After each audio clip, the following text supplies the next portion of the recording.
Lectures on Revivals of Religion by the Reverend Charles G. Finney. Lecture 20, Instructions to Converts, continued. Text, Feed my lambs, John chapter 21 and verse 15. I remarked on this text in my last lecture and was obliged for want of time to omit many of the points which I wish to present in regard to the instruction of young converts. Tonight I propose to continue the subject by noticing 1, several other points upon which young converts ought to be instructed, 2, to show the manner in which young converts should be treated by the church, and 3, mention some of the evils which naturally result from defective instructions given in that stage of Christian experience. Topic 1, I shall pursue the subject, taking it up where I left off, by mentioning some further instructions which it is important should be given to young converts. 1, it is of great importance that young converts should early be made to understand what religion consists in. Perhaps you will be surprised at my mentioning this. What, are they converts, and do they not know what religion consists in? I answer, they would know if they had had no instruction but such as is drawn from the Bible. But multitudes of people have imbibed such notions about religion that not only young converts but a great part of the church do not know what religion consists in, so as to have a clear idea and distinct idea of it. There are many ministers who do not. I do not mean to say that they have no religion, for it may be charitably believed they have, but what I mean is that they do not discriminate as to what it consists in and cannot give a correct statement of what does and what does not constitute real religion. It is important that young converts should be taught negatively what religion does not consist in. 1, not in doctrinal knowledge. Knowledge is essential to religion, but it is not religion. The devil has doctrinal knowledge, but he has no religion. A man may have doctrinal knowledge to any extent without a particle of religion. Yet some people have very strange ideas on this subject, as though having doctrinal knowledge indicated an increase of piety. I once heard a remark of this kind. In a certain instance where some young converts had made rapid progress in doctrinal knowledge, a person who saw it said, "How these young converts grow in grace." Here he confounded improvement in knowledge with improvement in piety. The truth was that he had no means of judging of their growth in grace, and it was no evidence of it because they were making progress in doctrinal knowledge. And 2, they should be taught that religion is not a substance. It is not any root or sprout or seed or anything else in the mind as a part of the mind itself.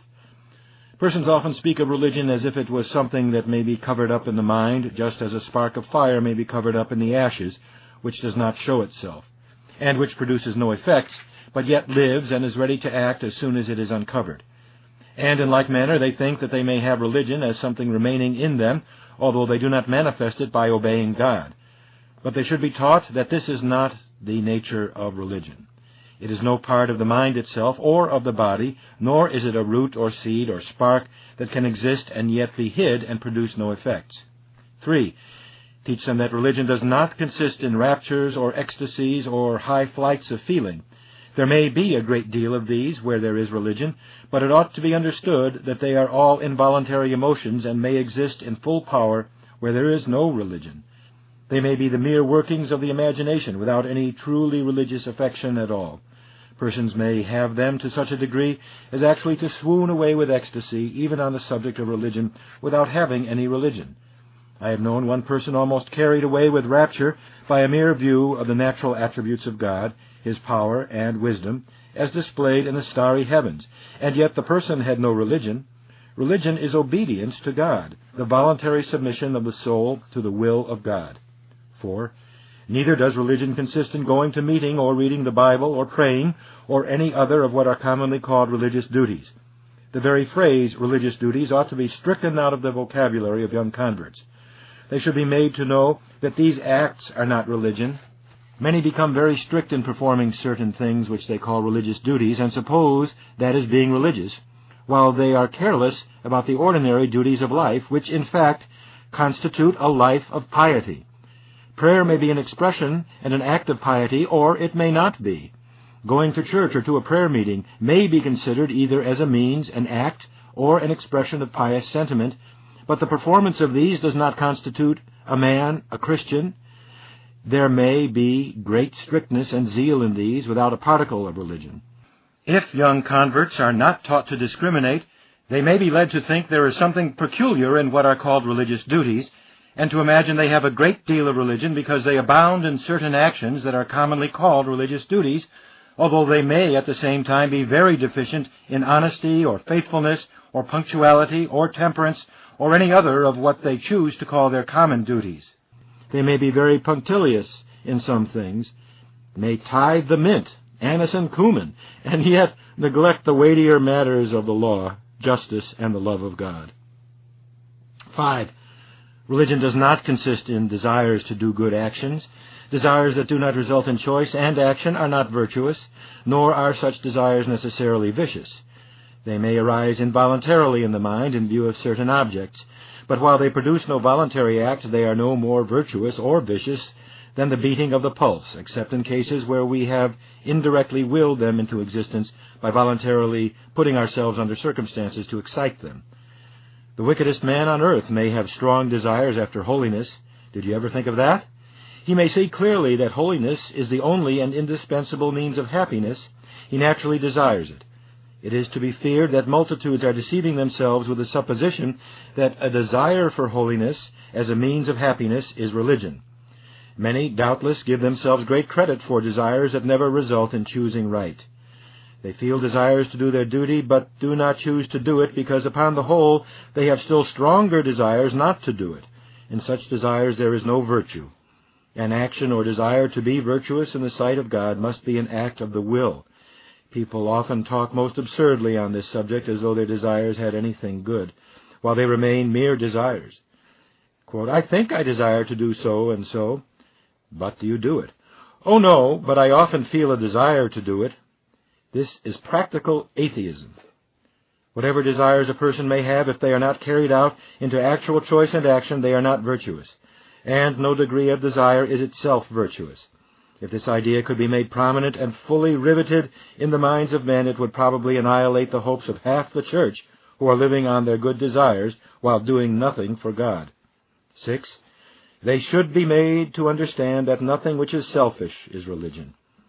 Whatever desires they may have and whatever choices and actions they may put forth, if after all the reason of them is selfish, there is no religion in them. A man may just as well commit sin in praying or reading the Bible or going to meeting as in anything else if his motive is selfish. Suppose a man prays simply with a view to promote his own happiness. Is that religion? What is it but attempting to make God his almighty servant?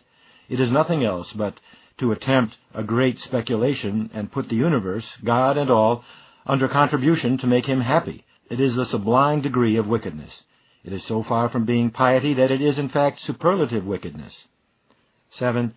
Nothing is acceptable to God as religion unless it be performed heartily, to please God. No outward action has anything good or anything that God approves unless it is performed from right motives and from the heart. 8. Young converts should be taught fully and positively that all religion consists in obeying God from the heart. All religion consists in voluntary action. All that is holy, all that is lovely in the sight of God, all that is properly called religion consists in voluntary action, in voluntarily obeying the will of God from the heart. 2. Young converts should be taught that the duty of self-denial is one of the leading features of the gospel. They should understand that they are not pious at all, any farther than they are willing to take up the cross daily and deny themselves for Christ. There is but very little self-denial in the church, and the reason is that the duty is so much lost sight of in giving instruction to young converts. How seldom are they told that self-denial is the leading feature of Christianity. In pleading for benevolent objects, how often will you find that ministers and agents do not even ask Christians to deny themselves for the sake of promoting the object? They only ask them to give what they can spare as well as not, or in other words, to offer unto the Lord that which costs them nothing. What an abomination! They only ask for the surplus, for what they do not want, for what they can give just as well as not. There is no religion in this kind of giving. A man may give to a benevolent object $100,000, and there would be no religion in it if he could give it as well as not, and there was no self-denial in it. Jesus Christ exercised self-denial to save sinners. So has God the Father exercised self-denial in giving his Son to die for us, and in sparing us and in bearing with our perverseness. The Holy Ghost exercises self-denial in condescending to strive with such unholy beings to bring them to God. The angels exercise self-denial in watching over this world. The apostles planted the Christian religion among the nations by the exercise of self-denial. And are we to think of being religious without any self-denial? Are we to call ourselves Christians, the followers of Christ, the temples of the Holy Ghost, and to claim fellowship with the apostles when we have never deprived ourselves of anything that would promote our personal enjoyment for the sake of promoting Christ's kingdom? Young converts should be made to see that unless they are willing to lay themselves out for God and ready to sacrifice life and everything else for Christ, they have not the Spirit of Christ and are none of His. 3. They must be taught what sanctification is. What, you will say, do not all who are Christians know what sanctification is? No, many do not. Multitudes would be as much at a loss to tell intelligibly what sanctification is as they would be to tell what religion is. If the question were asked of every professor of religion in this city, what is sanctification, I doubt if 1 in 10 would give the right answer. They would blunder just as they do when they undertake to tell what religion is, and speak of it as something dormant in the soul, something that is put in and lies there, something that may be practiced or not, and still be in them. So they speak of sanctification as if it were a sort of washing off of some defilement, or a purging out of some physical impurity. Or they will speak of it as if the faculties were steeped in sin, and sanctification is taking out the stains. This is the reason why some people will pray for sanctification and practice sin, evidently supposing that sanctification is something that precedes obedience.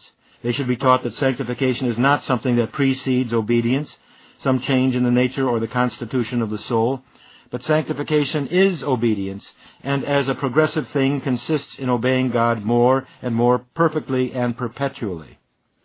4.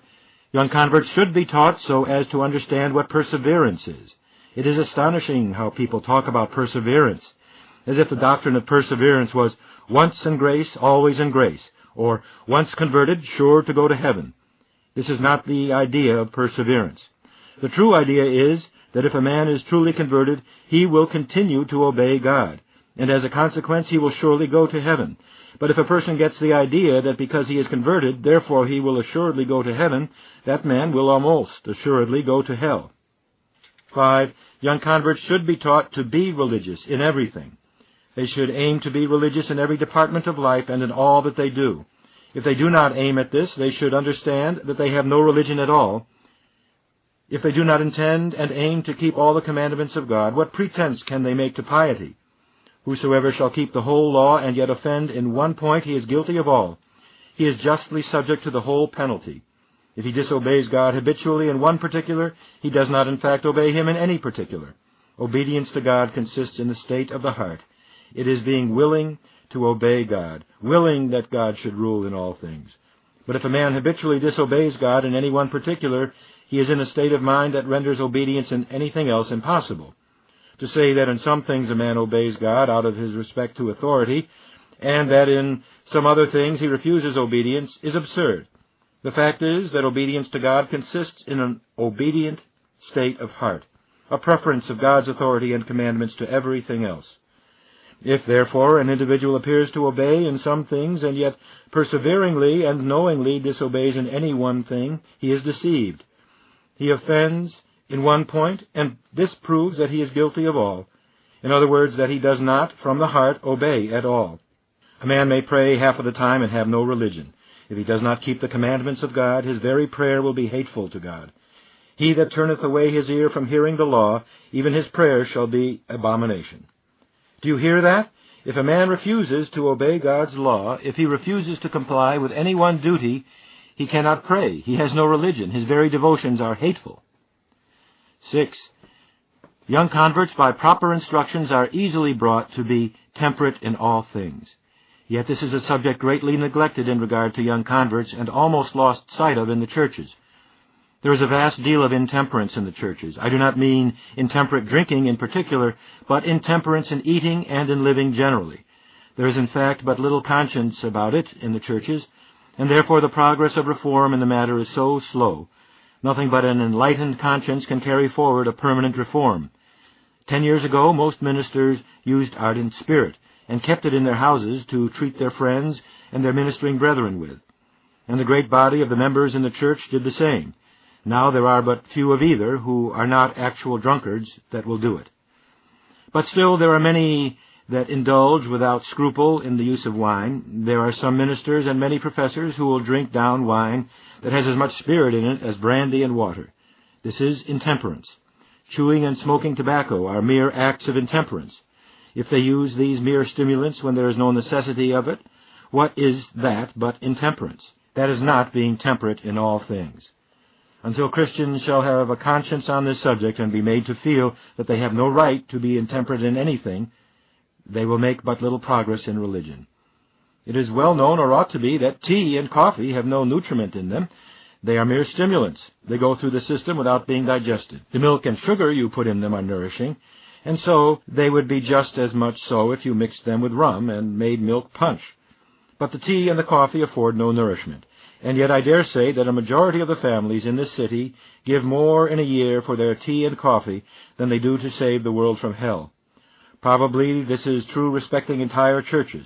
Even agents of benevolent societies will dare to go through the churches soliciting funds for the support of missionary and other institutions, and yet use tea, coffee, and in some cases tobacco. Strange. There is now in this city an agent employed in soliciting funds who uses all three of these worse than useless stimulants. And he is, moreover, a minister of the gospel. No doubt many are giving 5 times as much for mere intemperance as they give for every effort to save the world. If the church could be made to know how much they spend for what are mere poisons and nothing else, they would be amazed.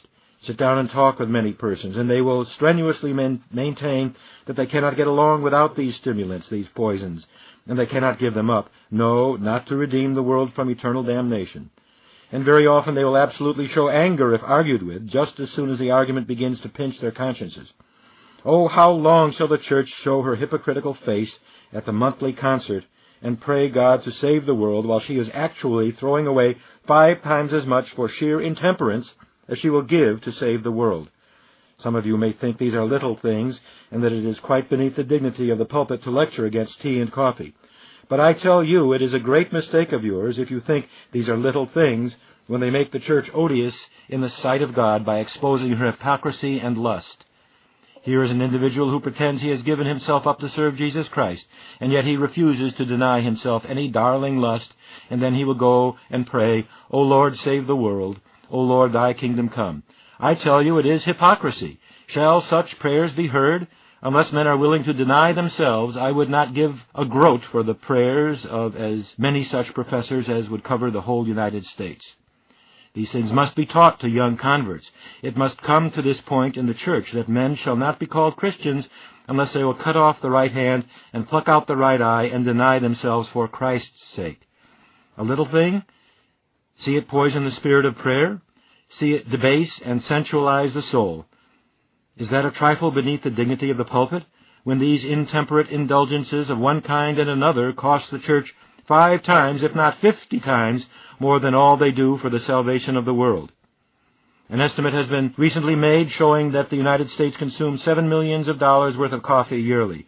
And who does not know that a great part of this is consumed by the church? And yet grave ministers and members of Christian churches are not ashamed to be seen countenancing this enormous waste of money, while at the same time the poor heathen are sending upon every wind of heaven their agonizing wail for help. Heaven calls from above, "Go preach the gospel to every creature." Hell groans from beneath, and 10,000 voices cry out from heaven, earth, and hell, "Do something to save the world. Do it now. Oh, now!" Or millions more are in hell through your neglect. And oh, tell it not in Gath, the church, the ministry will not deny even their lusts to save a world. Is this Christianity? What business have you to use Christ's money for such a purpose? Are you a steward? Who gave you this liberty? Look to it, lest it should be found at last that you have preferred self-gratification to obedience and made a god of your belly. The time to teach these things with effect is when they are young converts. If they are not properly taught then, if they get a wrong habit and begin with an easy, self-indulgent mode of living, it is rare that they are ever thoroughly reformed. I have conversed with old professors on these subjects, and have been astonished at their pertinacious obstinacy in indulging their lusts. and I am satisfied that the church never can rise out of this sloth until young converts are faithfully taught in the outset of their religious course to be temperate in all things. 7. They should be taught to have just as much religion in all their business as they have in prayer or in going to meeting. They should be just as holy, just as watchful, aim just as singly at the glory of God, be just as sincere and solemn in all their daily employments as when they come to the throne of grace. If they are not, their Sabbath performances will be an abomination. 8. They should be taught that it is necessary for them to be just as holy as they think ministers ought to be. There has for a long time been an idea that ministers are bound to be holy and practice self-denial, and so they are. But it is strange they should suppose that ministers are bound to be any more holy than other people. They would be shocked to see a minister show levity, or running after the fashions, or getting out of temper, or living in a fine house, or riding in a coach. Oh, that is dreadful. It does not look well in the minister. Indeed, for a minister's wife to wear such a fine bonnet, or such a silk shawl. Oh, no. But they think nothing of all this in a layman or a layman's wife. That is no offense at all. I am not saying that these things do look well in a minister. I know they do not. But they look in God's eyes just as well in a minister as they do in a layman. You have no more right to indulge in vanity and folly and pride than a minister. Can you go to heaven without being sanctified? Can you be holy without living for God and doing all that you do to His glory? I have heard professedly good men speak against ministers having large salaries and living in an expensive style, when they themselves were actually spending a great deal more money for the support of their families than any ministers. What would be the thought of a minister living in the style in which many professors of religion and elders of churches are living in this city? Why, everyone would say that they were hypocrites. But it is just as much an evidence of hypocrisy in a layman to spend God's money to gratify his lusts or to please the world or his family as it is for a minister to do the same. It is distressing to hear some of our foremost laymen talk of its being dishonorable to religion to give ministers a large salary and let them live in an expensive style, when it is a fact that their own expenses are, for the number of their families and the company they have, far above that of any minister. All this arises out of fundamentally wrong notions imbibed while they were young converts. Young converts have been taught to expect that ministers will have all the religion, especially all the self-denial, and so long as this continues, there can be no hope that the church will ever do much for the glory of God or for the conversion of the world. There is nothing of all this in the Bible. Where has God said, "You ministers love God with all your heart and soul and mind and strength," or "You ministers do all that you do to the glory of God"? This is said to all alike, and he who attempts to excuse himself from any duty or self-denial, from any watchfulness or sobriety by putting it off upon ministers, or who ventures to adopt a lower scale of holy living for himself than he thinks is proper for a minister, is in great danger of proving himself a hypocrite and paying the forfeit of his foolishness in hell. Much depends on the instructions given to young converts. If they once get into the habit of supposing that they may indulge in things which they would condemn in a minister, it is 10 to 1 if they ever get out of it. 9. They should aim at being perfect. Every young convert should be taught that if it is not his purpose to live without sin, he has not yet begun to be religious. What is religion but a supreme love to God and a supreme purpose of heart or disposition to obey God? If there is not this, there is no religion at all. It is one thing to profess to be perfect and another thing to profess and feel that you ought to be perfect. It is one thing to say that men ought to be perfect and can be if they are so disposed, and another thing to say that they are perfect. If any are prepared to say that they are perfect, all I have to say is, let them prove it. If they are so, I hope they will show it by their actions, otherwise we can never believe they are perfect. But it is the duty of all to be perfect and to purpose entire, perpetual, and universal obedience to God. It should be their constant purpose to live wholly to God and obey all His commandments. They should live so that if they should sin, it would be an inconsistency, an exception, an individual case in which they act contrary to the fixed and general purpose and tenor of their lives. They ought not to sin at all. They are bound to be as holy as God is, and young converts should be taught to set out in the right course, or they will never be right. 10. They should be taught to exhibit their light. If the young convert does not exhibit his light and hold it up to the world, it will go out. If he does not bestir himself and go forth and try to enlighten those around him, his light will go out, and his own soul will soon be in darkness. Sometimes young converts seem disposed to be still and not to do anything in public till they get a great deal of light or a great deal of religion. But this is not the way. Let the convert use what he has. Let him hold up his little twinkling rushlight boldly and honestly, and then God will pour in the oil and make him like a blazing torch. But God will not take the trouble to keep a light burning that is hid. Why should he? Where is the use? This is the reason why so many people enjoy so little in religion. They do not exert themselves to honor God. They keep what little they do enjoy so entirely to themselves that there is no good reason why God should bestow blessings and benefits on them. 11. They should be taught how to win souls to Christ. Young converts should be taught particularly what to do for this and how to do it, and then taught to live for this end as the great leading object of life. How strange has been the course sometimes pursued. These persons have been converted, and there they are. They go into the church, and then they are left to go along in their business just as they did before. They do nothing and are taught to do nothing for Christ. And the only change is that they go more regularly to church on the Sabbath, and let the minister feed them, as it is called. But suppose he does feed them. They do not grow strong, for they cannot digest it, because they take no exercise. They become spiritual dyspeptics. Now the great object for which Christians are converted and left in this world is to pull sinners out of the fire. If they do not effect this, they had better be dead, and young converts should be taught this as soon as they are born into the kingdom. The first thing they do should be to go to work for this end, to save sinners. Topic 2. I am to show how young converts should be treated by the church. 1. Old professors ought to be able to give young converts a great deal of instruction, and they ought to give it. The truth is, however, that the great body of professors in the churches do not know how to give good instruction to young converts, and if they attempt to give them instruction, give only that which is false. The church ought to be able to teach her children, and when she receives them, she ought to be as busy in training them to act as mothers are in teaching their little children such things as they will need to know and do hereafter. But this is far enough from being the case generally, and we can never expect to see young converts habitually take right hold of duty and go straight forward without declension and backsliding until young converts shall be intelligently trained by the church. 2. Young converts should not be kept back behind the rest of the church. How often it is found that the old professors will keep the young converts back behind the rest of the church and prevent them from taking any active part in religion for fear that they should become spiritually proud.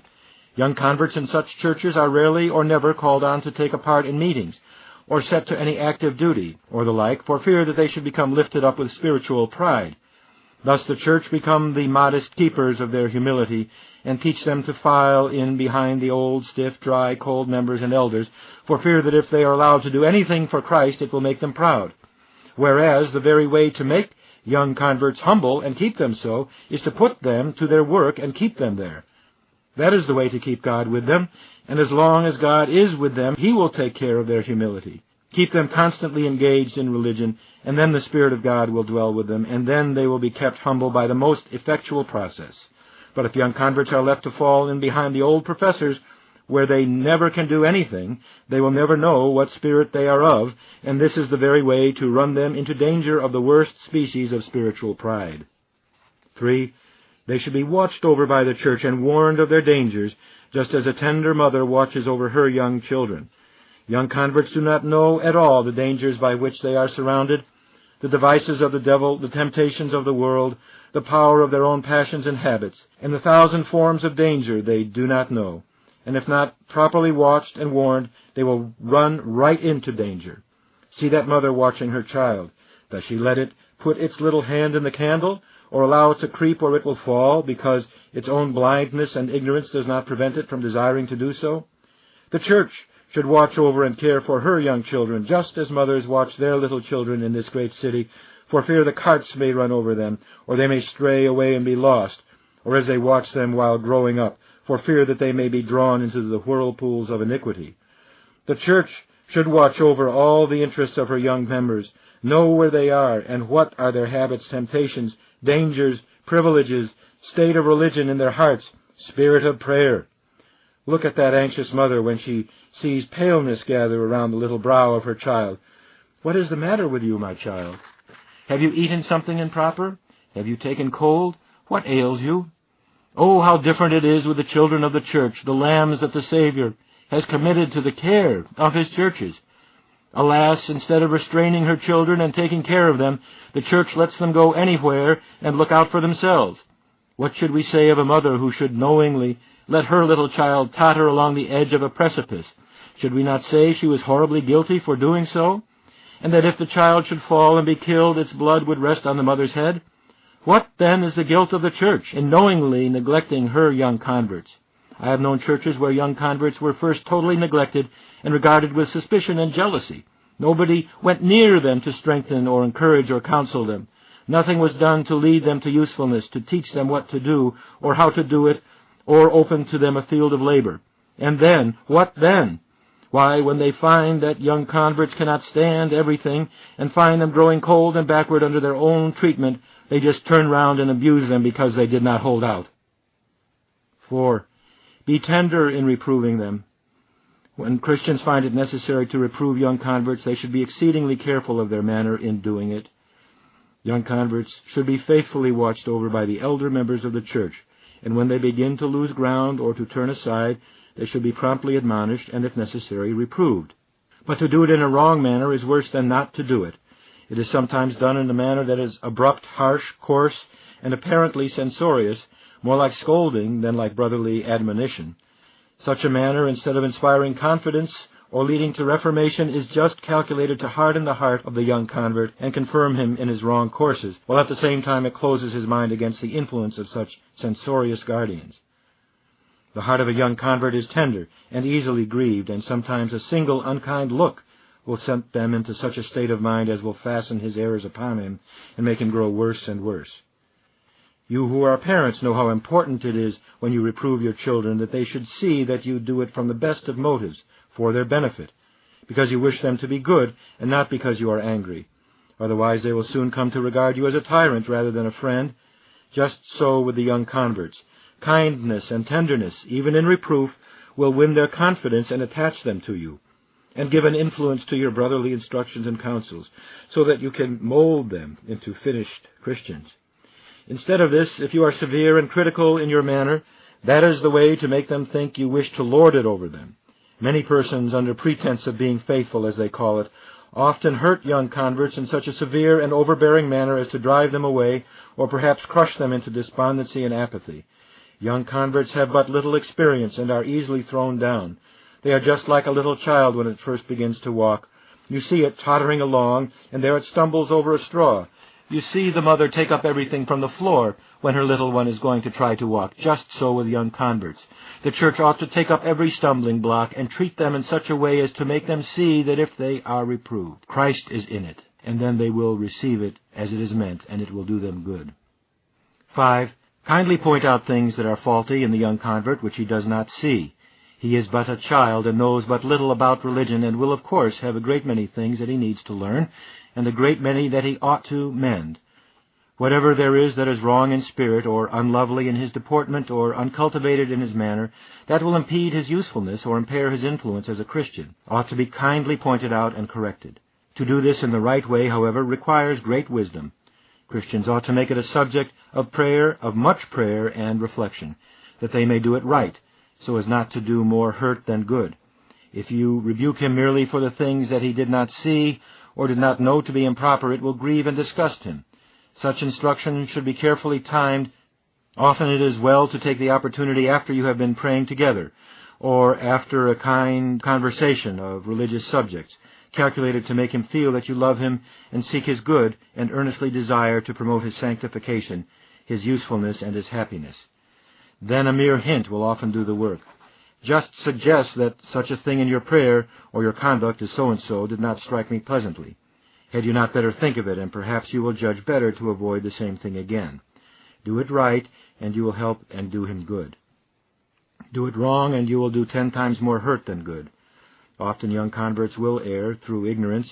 Their judgment is unripe, and they need time to think and make up an enlightened judgment on some point that at first appears to them doubtful. In such cases, the church should treat them with great kindness and forbearance. should kindly instruct them and not denounce them at once for not seeing at first what perhaps they did not themselves understand for years after they were converted. 6. Do not speak of the faults of young converts behind their backs. This is quite too common among old professors, and by they hear of it, and what an influence it must have to destroy the confidence of young converts in their elder brethren, to grieve their hearts and discourage them, and perhaps drive them away from the good influence of the church. 3. I am to mention some of the evils of defective instruction to young converts. 1. If not fully instructed, they never will be fully grounded in right principles. If they have right fundamental principles, this will lead them to adopt a right course of conduct in all particular cases. In forming a Christian character, a great deal depends on establishing those fundamental principles which are correct on all subjects. If you look at the Bible, you will see there that God teaches right principles which we can carry out in detail in right conduct. If the education of young converts is defective, either in kind or degree, you will see it in their character all their lives. This is the philosophical result, just what might be expected, and must be always so. It could be shown, if I had time, that almost all the practical errors that have prevailed in the church are the natural results of certain false dogmas which have been taught to young converts, and which they have been made to swallow as the truth of God at a time when they were so ignorant as not to know any better. 2. If the instruction given to young converts is not correct and full, they will not grow in grace, but their religion will dwindle away and decay. Their course, instead of being like the path of the just, growing brighter and brighter to the perfect day, will grow dimmer and dimmer, and decay, and finally perhaps go out in darkness. Wherever you see young converts let their religion taper off till it comes to nothing, you may understand that it is the proper result of defective instruction. The philosophical result of teaching young converts the truth, and the whole truth, is that they grow stronger and stronger. Truth is the food for the mind. It is what gives the mind strength. And where religious character grows feeble, rely upon it. In 9 cases out of 10, it is owing to their being neglected or falsely instructed when they were young converts. 3. They will be left justly in doubt whether they are Christians. If their early instruction is false or defective, there will be so much inconsistency in their lives and so little real evidence of real piety that they themselves will finally doubt whether they have any. Probably they will live and die in doubt. You cannot make a little evidence go a great way. If they do not see clearly, they will not live consistently. If they do not live consistently, they can have but little evidence, and if they have not evidence, they must doubt or live in presumption. 4. If young converts are rightly instructed and trained, it will generally be seen that they will take the right side on all great subjects that come before the church. Subjects are continually coming up before the churches on which they have to take ground, and on many of them there is often no little difficulty to make all the church take right ground. Take the subject of tracts, or missions, or Sabbath schools, or temperance, for instance, and what cavils and objections and resistance and opposition have been encountered from members of the church in different places.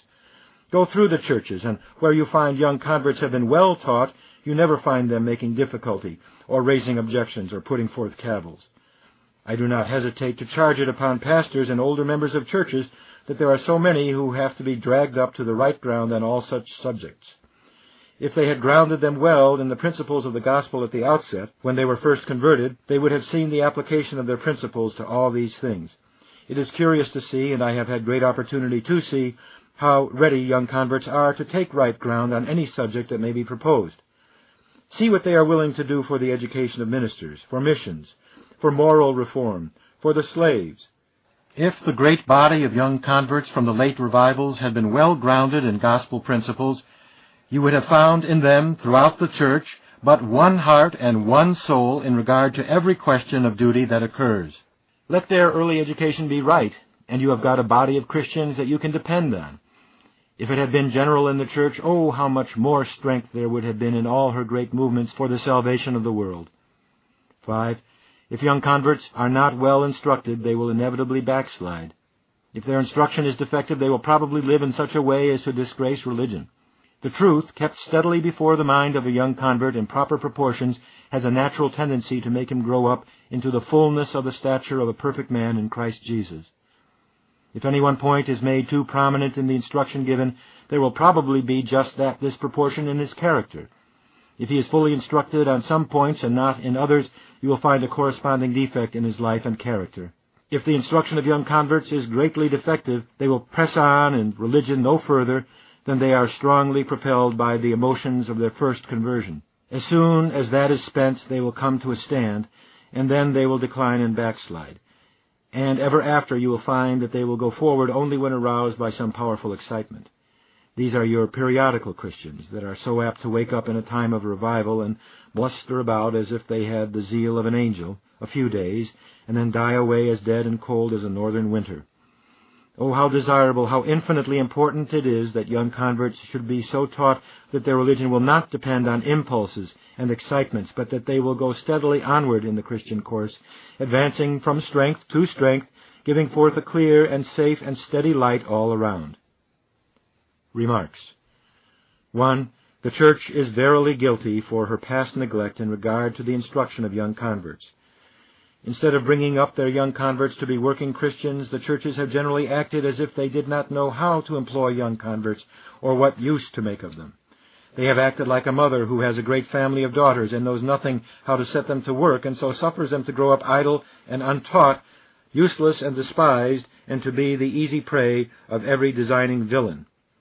If the church had only done her duty in training up young converts to work and labor for Christ, the world would have been converted long ago. But instead of this, how many churches even oppose young converts when they attempt to set themselves at work for Christ? Multitudes of old professors look with suspicion upon every movement of young converts and talk against them and say, "They are too forward. They ought not to put themselves forward, but wait for those who are older." There is waiting again, instead of bidding young converts Godspeed and cheering them on when they take hold with warm hearts and strong hands. Very often they hinder them and perhaps put them down. How often have young converts been stopped from going forward and turned in behind a formal, lazy, inefficient church, till their spirit is crushed and their zeal extinguished, and after a few ineffectual struggles to throw off the cords, they conclude to sit down with the rest and wait. In many places, young converts cannot even attempt to hold a prayer meeting by themselves, but what the pastor or some of the deacons rebukes them for being so forward and charge them with spiritual pride. "Oh ho, you are young converts, are you? And so you want to get together and call all the neighbors together to look at you because you are young converts. You had better turn preachers at once." A celebrated doctor of divinity in New England boasted at a public table of his success in keeping all his converts still. He had great difficulty, he said, for they were in a terrible fever to do something, to talk or pray or get up meetings. But by the greatest vigilance he had kept it all down, and now his church was just as quiet as it was before the revival. Wonderful achievement for a minister of Jesus Christ. Was that what the blessed Savior meant when he told Peter, "Feed my lambs"? 2. Young converts should be trained to labor just as carefully as young recruits in an army are trained for war. Suppose a captain in the army should get his company enlisted and then take no more pains to teach and train and discipline them than is taken by many pastors to train and lead forward their young converts. Why, the enemy would laugh at such an army, call them soldiers. Why, as to any effective service, they are in a mere state of babyhood. They know nothing what to do or how to do it. And if you bring them up to the charge, where are they? Such an army would resemble the church that does not train her young converts. Instead of being trained to stand shoulder to shoulder in the onset, they feel no practical confidence in their leaders, no confidence in their neighbors, no confidence in themselves, and they scatter at the first shock of battle. Look at the church now. Ministers are not agreed as to what shall be done, and many of them will turn and fight back against their brethren, quarreling about new measures or the act and testimony or something. And as to the members, they cannot feel confidence when they see their leaders so divided. And then if they attempt to do anything, alas, alas, what ignorance, what awkwardness, what discord, what weakness, what miserable work they make of it. And so it must continue until the church shall train up young converts to be intelligent, single-hearted, self-denying, working Christians. Here is an enterprise now going on in this city which I rejoice to see. I mean the tract enterprise, a blessed work. And the plan is to train up a body of devoted Christians to do what? Why, to do what all the church ought to have been trained to do long ago, to know how to pray and how to converse with people about their soul's salvation, and how to attend anxious meetings, and how to deal with inquirers, and how to save souls. 3. The church has entirely mistaken the manner in which she is to be sanctified. The experiment has been carried on long enough of trying to sanctify the church without finding anything for them to do. But holiness consists in obeying God, and sanctification as a process means obeying Him more and more perfectly. And the way to promote it in the church is to give everyone something to do. Look at these great churches where they have 500 or 700 members, and get a minister to feed them from Sabbath to Sabbath, while there are so many of them together that the great part have nothing at all to do, are never trained to make any direct efforts for the salvation of souls. And in that way they are expecting to be sanctified and prepared for heaven. They never will be sanctified so. That is not the way God has appointed. Jesus Christ has made His people co-workers with Him in saving sinners for this very reason, because sanctification consists in doing those things which are required to promote this work. This is one reason why He has not employed angels in the work or carried it on by direct revelation of truth to the minds of men. It is because it is necessary as a means of sanctification that the church should sympathize with Christ in His feelings and His labors for the conversion of sinners. And in this way the entire church must move before the world will be converted.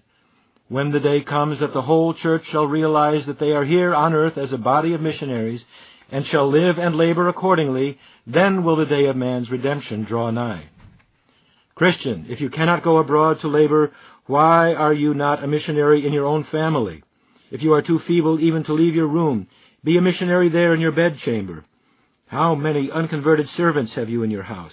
Call in your unconverted servants and your unconverted children, and be a missionary to them. Think of your physician, perhaps, who is laying himself out to save your body, while he is losing his own soul, and you receive his kindness and never make him the greatest return in your power.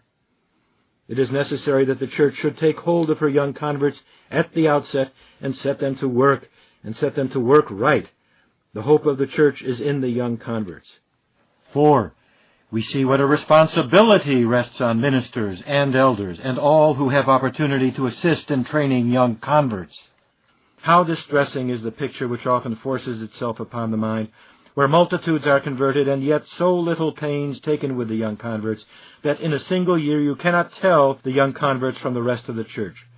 And then to see the old church members turn round and complain of these young converts, and perhaps slander them, when in truth these old professors themselves are most to blame. Oh, it is too bad. This reaction that people talk so much about after a revival, as if reaction was a necessary effect of a revival, would never come. Young converts never would backslide as they do, if the church were prompt and faithful in attending to their instruction. If they are truly converted, they can be made thorough and energetic Christians. And if they are not such, Jesus Christ will require it at the hands of the church.